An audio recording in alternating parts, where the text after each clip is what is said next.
Perkenalkan, nama saya Ahmad An-Nuri. Saya asli dari Tulungagung, Jawa Timur. Lahir tahun 69, berarti 55 tahun yang lalu. Saya tinggal di belakang terminal Kampung Rambutan situ, di Ciracas, kadang di Pondok Ranggon. Anak saya baru 11. Cucu sudah mau 9, sekarang 7, udah mau 9. Tapi usia masih 55 ya. Cucunya udah banyak. Aktivitas saya di Dewan Dakwah Islamiyah Indonesia Pusat. Saya diamanai menjadi Ketua Majelis Pakar Pusat Studi Al-Quran di Dewan Dakwah Pusat. Aktivitas saya ngajar ngaji, jadi guru ngaji TPA aja sampai hari ini. Saya punya kelas sendiri.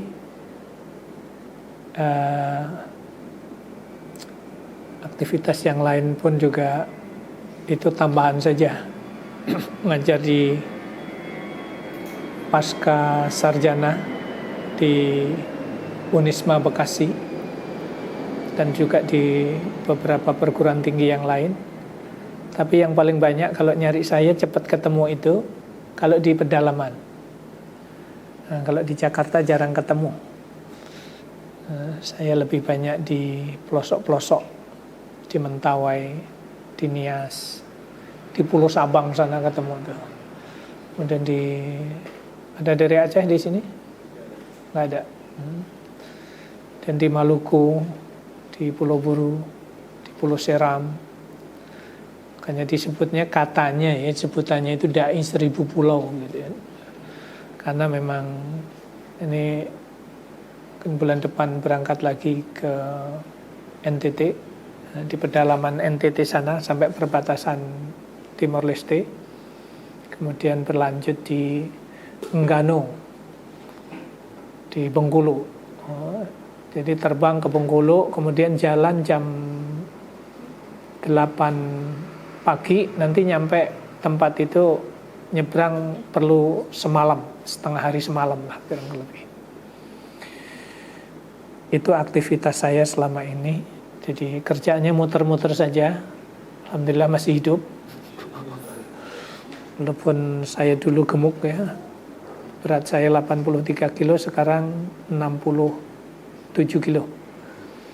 Turun drastis karena Allah takdirkan ya, yang pasti udah tua gitu ya. Kena diabetes 10 tahun, sudah masuk 11 tahun ini. Saya harus menjaga pola makan, pola hidup. Tapi aktivitas insya Allah untuk ngajar ngaji jalan terus. Baik, adik-adik semuanya,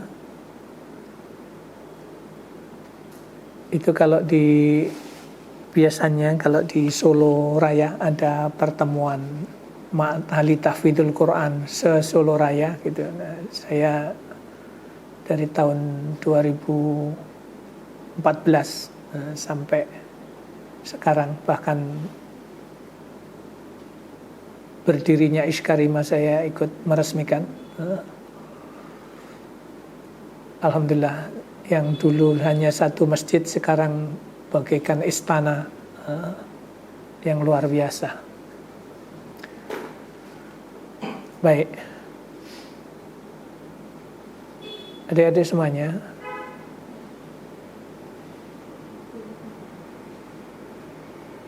Allah Subhanahu wa ta'ala akan senantiasa meninggikan, mengangkat derajat seseorang ketika seseorang itu punya interaksi dengan Al-Quran secara baik. Jadi yang harus kita fahami tentang nilai-nilai interaksi dengan Al-Quran. Jadi ma'ani tilawah wa tadabburil Quran. ketika kita memahami tentang sebuah nilai, maka disitulah kemudian di hati kita itu pasti kemudian ada hamasah al-aliyah. Ada semangat yang tinggi untuk mengejar nilai itu.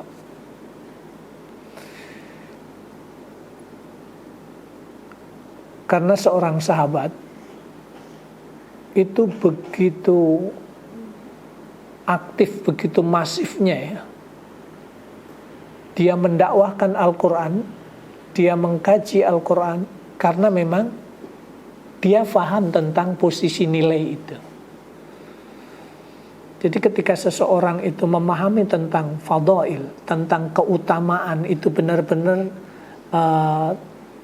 tertanam dalam diri kita, maka disitulah itu yang menjadi penguat, itu menjadi motivasi bagi kita untuk melangkah lebih kuat.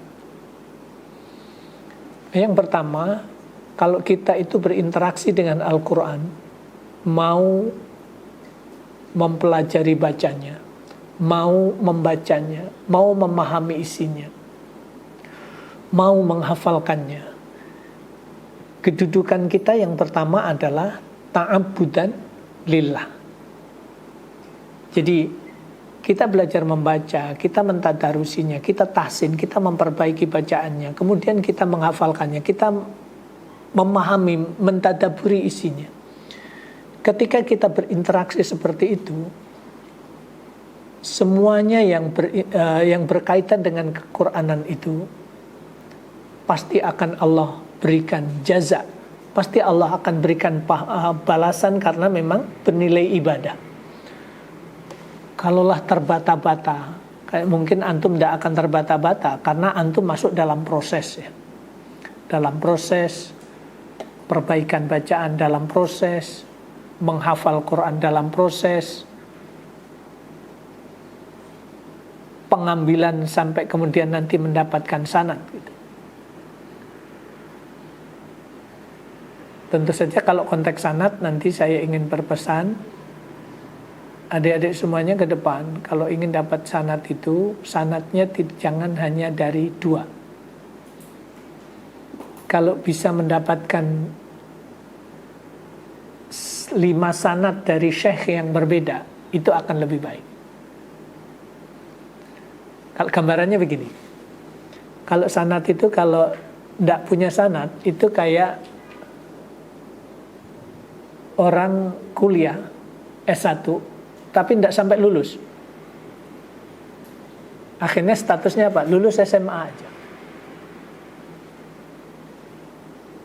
Kalau sanadnya 1 itu sama dengan S1. Kalau ngajar hanya boleh ngajar SD sama SMP saja. Kalau istilah persyaratan ngajar di dunia pendidikan untuk ngajar SD dan SMP itu harus S1. Jadi kalau kita itu sanadnya 1, gambarannya nih, ruang gerak kita ya sudah akan ngajar kelas SD atau SMP saja. Itu pun juga skopnya di situ aja. Kalau sanadnya 2, itu grade-nya, cara ekspansinya itu sama dengan, mirip dengan S2. Jadi ngajar SMP, SMA boleh gitu ya. Dan bisa mulai berkembang, jarak jangkaunya itu lebih jauh.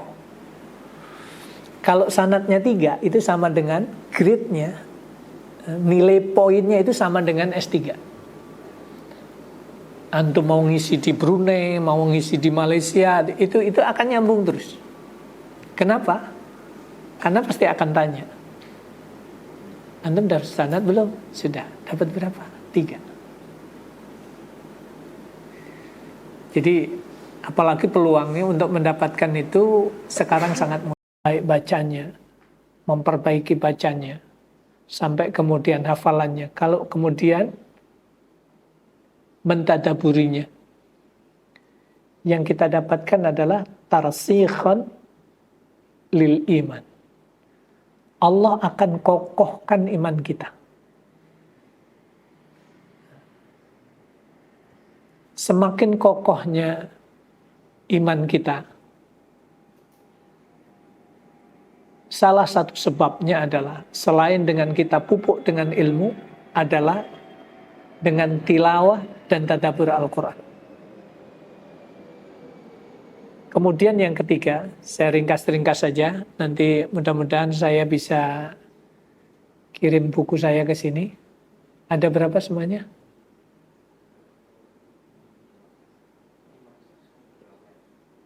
15. Baik, insya Allah. Ada hadiah dari saya, kecuali yang sudah tadi, yang sudah ada. Satu. Nanti dapat satu-satu, insya Allah. Kalau mau beli juga ada, di Gramet itu ada itu. 150.000. Baik. Yang ketiga, tazkiyatan linnufus. Ketika kita berinteraksi dengan Al-Quran, yang Allah berikan kepada kita adalah Allah akan beningkan hati kita, Allah akan bersihkan hati kita. Karena beningnya hati, bersihnya hati, itu pertanda bahwa Allah menghendaki orang itu menjadi orang yang baik. Baik, kata Allah, kata Rasulnya baik, kata Allah baik, surga itu pasti. Maka kemudian ada satu hadis yang menyebutkan, idza aradallahu bi ahli baitin khairan, apabila Allah menghendaki keluarga, bapak, ibu, anak, keluarga itu dikehendaki menjadi orang yang baik. Ada satu poin dalam hadis itu, warzaqahumullahu rifqa fi ma'isyatihim. Allah akan berikan rifq. Allah akan berikan rezeki, bentuknya adalah hati yang bening, hati yang lembut, hati yang bersih. Jadi bersihnya hati, beningnya hati itu pertanda bahwa orang itu dikehendaki oleh Allah menjadi orang yang baik. Kenapa? Karena sebab interaksi dengan Al-Quran itu akan menyebabkan kondisi hati kita itu menjadi seperti itu. Dan nanti beningnya hati, bersihnya hati itu akan nampak dari sikap, dari ucapan dan perbuatannya.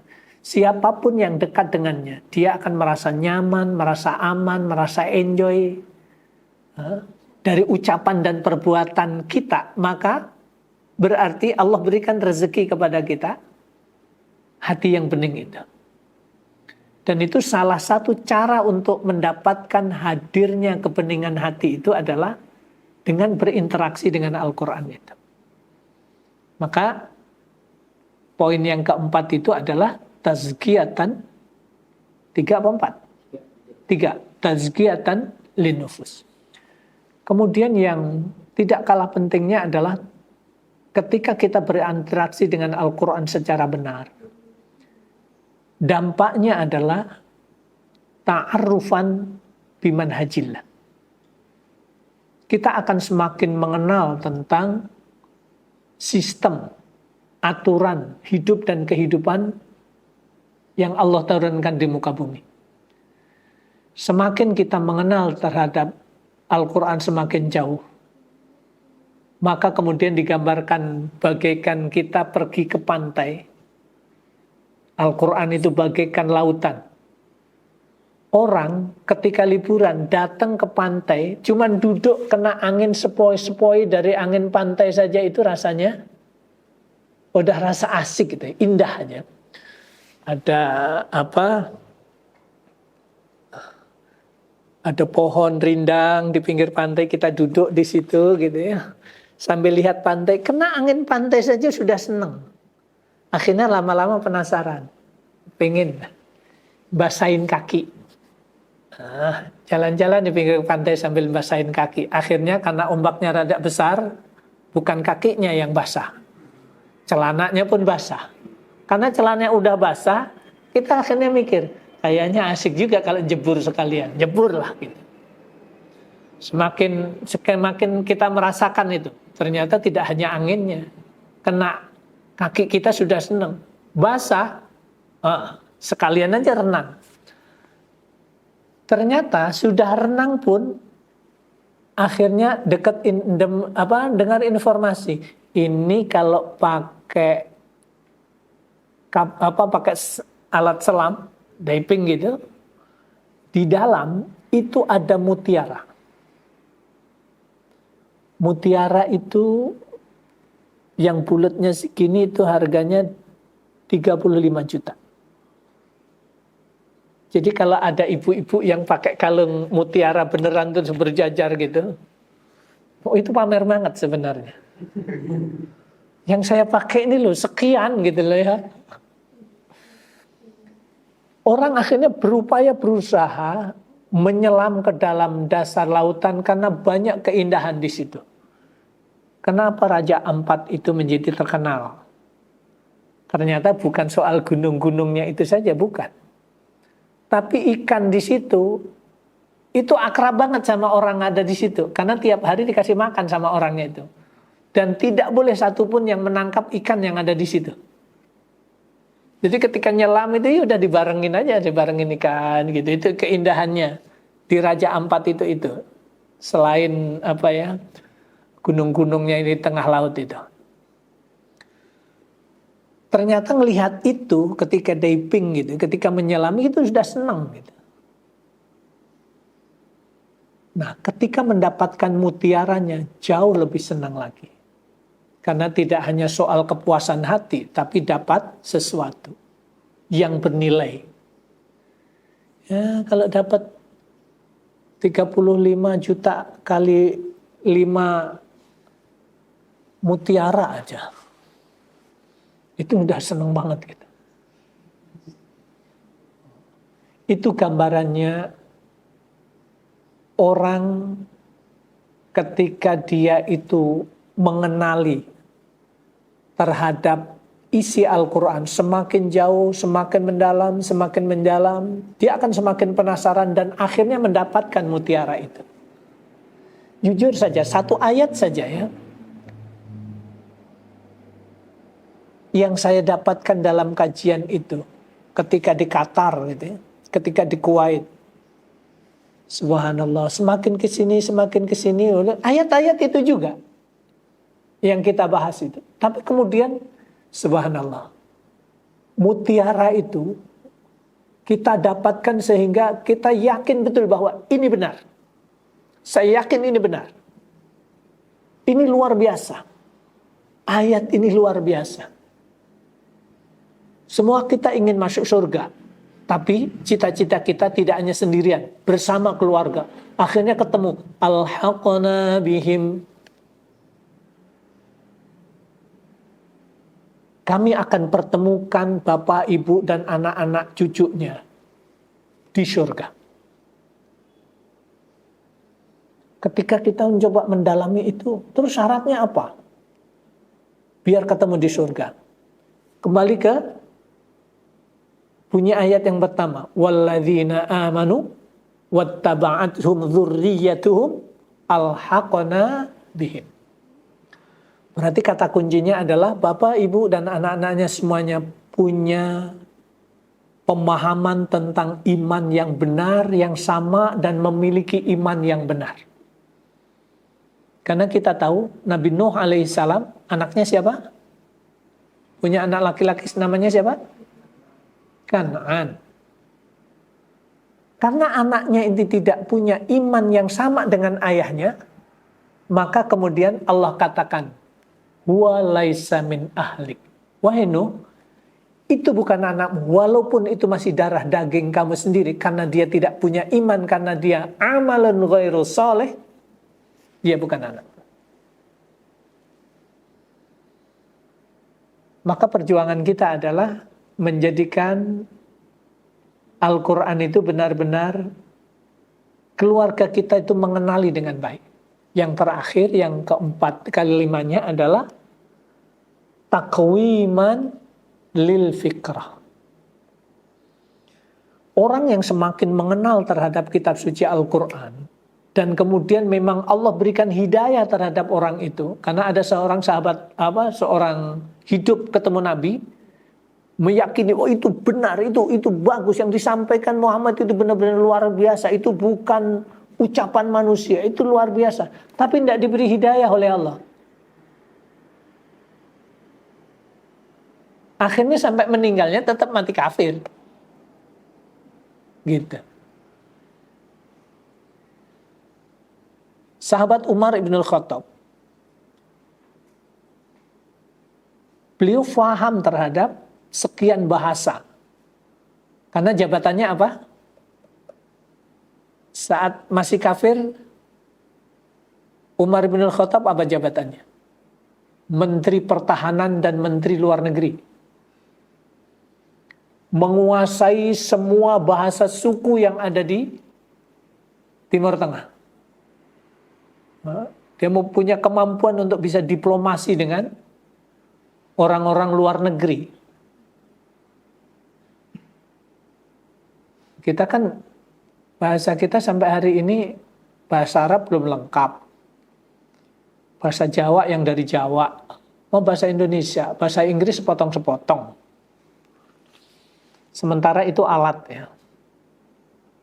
Jadi rekan-rekan semuanya, untuk belajar alat itu juga, namanya juga alat, dapatkan dengan sempurna.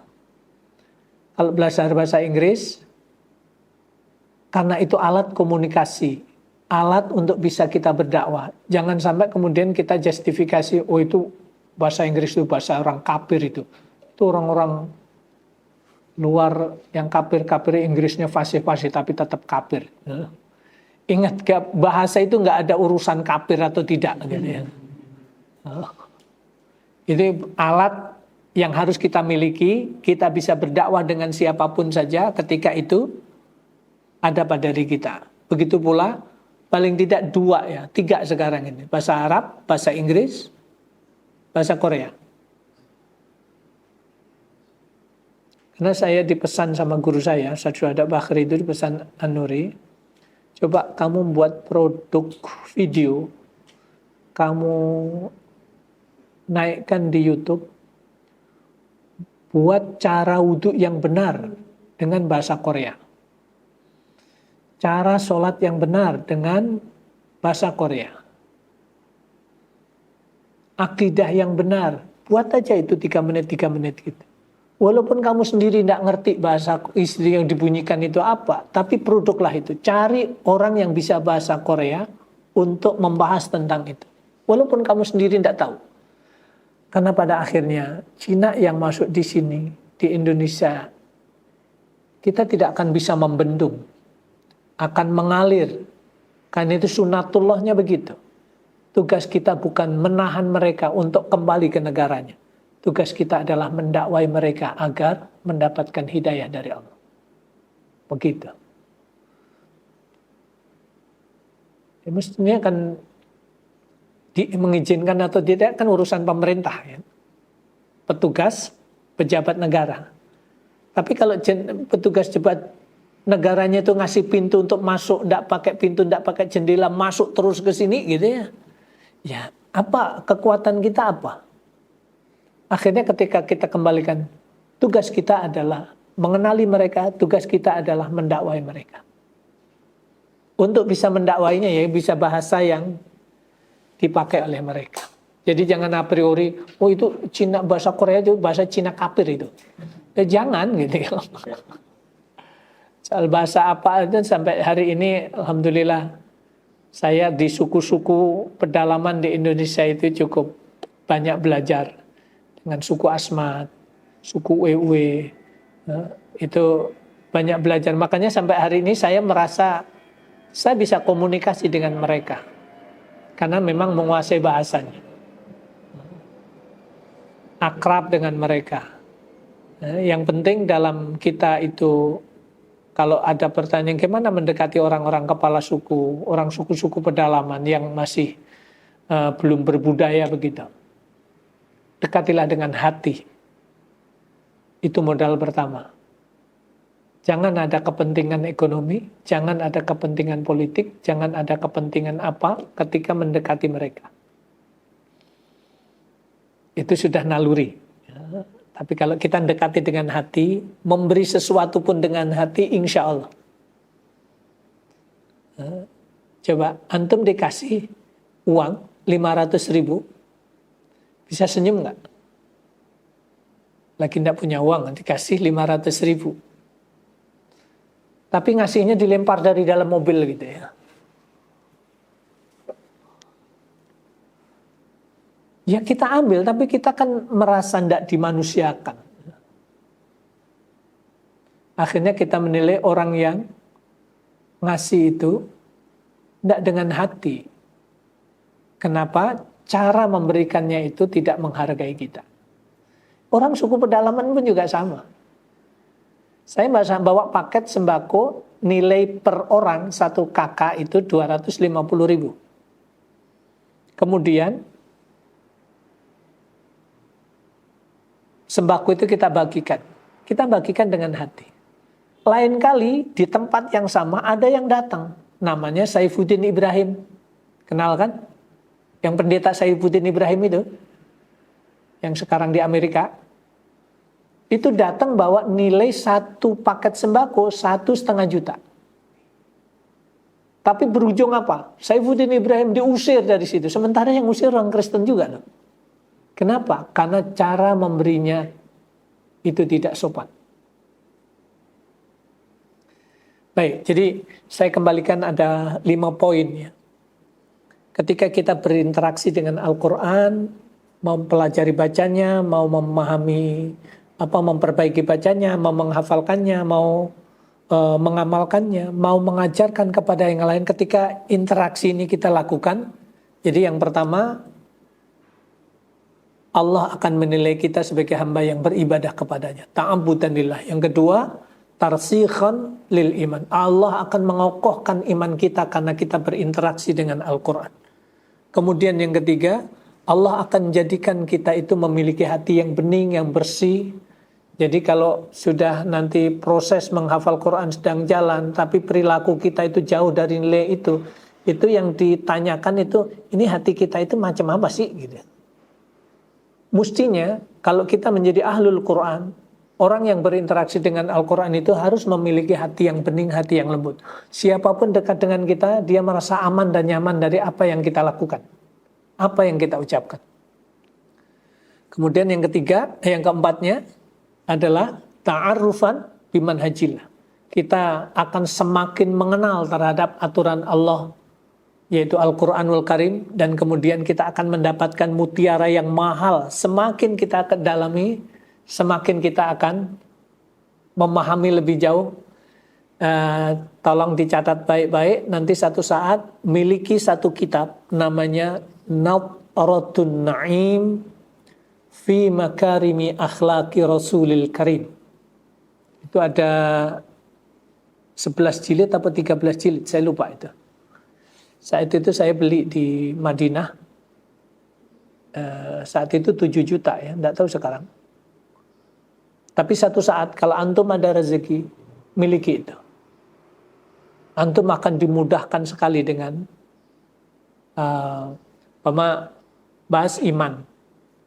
Iman dalam definisinya itu menurut bahasa apa, menurut istilah apa, menurut ulama ini apa. Terus kemudian nanti sudah kaidah iman, ayat yang menjelaskan tentang iman dalam Al-Quran ada berapa? Sebutin di situ semuanya. Tidak hanya disebutin jumlahnya, disebutin. Iman bimakna amal. Iman bimakna ibadah. Nanti dijelasin di situ. Kemudian hadis yang menjelaskan tentang iman dalam hadis itu ada berapa? Dituangkan di situ. Yang tidak ada, yang jarang di kitab lain itu adalah iman dalam athar sahabat. Iman dalam athar sahabat itu ada berapa? Nanti dituliskan di situ. Terus kemudian yang terakhir tentang fawaidul iman. Keutamaan atau manfaat iman kalau ada pada diri kita itu apa saja sih? 1, 2, 3, 4, 5, 6. Jadi kita secara struktur akademis itu gampang untuk ini. Nanti yang di Libya tinggal nengok aja itu di perpustakaan. Oh iya, kalaulah nggak harus beli bisa download sekarang, gratis. Gitu. Baik, kemudian yang terakhir tadi adalah taqwiman lil fikrah. Dengan berinteraksi dengan Al-Quran secara benar, Allah akan luruskan pola pikir kita, cara pandang kita dalam kehidupan itu Allah akan pandu sehingga menjadi lurus. Yang nggak lurus emang ada pakai ayat juga, tapi liberal. Liberal itu dalam bahasa dulunya itu Mu'tazilah. Jadi posisinya begini, kalau ini Quran, dia akan menaruh begini, ini kepala, ini Quran. Kalau ayat ini bertentangan dengan akal, ayat itu yang salah. Jadi ayat itu harus mengikuti akal. Jadi bukan begini. Kalau begini, insya Allah itu kita. Jadi apapun kata Al-Quran, walaupun menurut akal kita nggak masuk akal, pokoknya sami'na wa ata'na, titik. Tentang Isra dan Mi'raj. Masjidil Haram, Masjidil Aqsa, Sidratul Muntaha. Semalam udah balik lagi. Coba, sampai hari ini pakai akal yang mana, pakai alat secanggih apapun, tidak ketemu di akal itu. Yang membenarkan tentang kita meyakini itu adalah iman kita, keyakinan kita. Begitu. Baik, mudah-mudahan ini menjadi oleh-oleh kenangan pertemuan yang baik untuk hari ini, insya Allah. Kapan saja kalau ada waktu longgar, insya Allah, saya silaturahmi ke sini. Gitu ya. Subhanakallahumma bihamdika, asyhadu an la ilaha illa anta, astaghfiruka wa atubu ilaik. Yang di Libya ada berapa di sini? Dr. Musleh ngajar? Belum.